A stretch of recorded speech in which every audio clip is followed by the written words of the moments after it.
মানসিক ডিপ্রেশন এবং ফ্রাস্ট্রেশন এখন ঘরে ঘরে গোটা পৃথিবীতে ছড়িয়ে পড়েছে। ইমানদারের জন্য বিষয়টা খুবই সিম্পল, খুবই সিম্পল।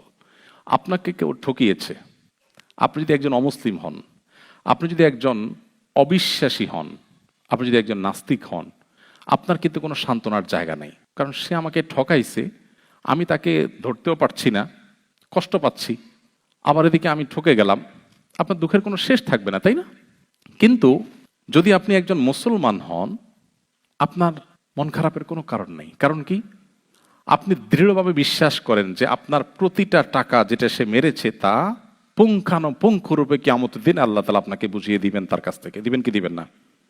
হয় তার নেকামল দিয়ে দিবে আপনাকে, আর না হলে আপনার গুনাহ তার ঘাড়ে দিয়ে আপনাকে মুক্ত করবেন, আপনার দেনা আল্লাহ পরিশোধ করবেন।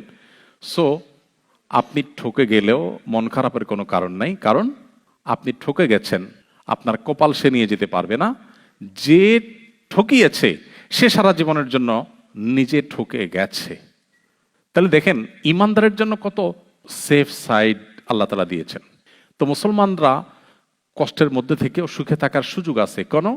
কারণ তার আল্লাহর প্রতি ভরসা আছে। এই জন্য আপনি ঠকে গেছেন, এটা আপনার মন খারাপের কারণ সাময়িক হতে পারে, কিন্তু চূড়ান্তভাবে ভেঙে পড়া এটা মুসলমানিত্বের সাথে যায় না। কারণ আল্লাহ তাআলা তো আপনাকে এটা অবশ্যই আদায় করে দিবেন, বরং আপনি দুনিয়াতে পারে না আখিরাতে পায় আপনার আরো বেশি উপকারে আসবে। সো সবর করতে আপনাকে আমি বিনীতভাবে অনুরোধ করব।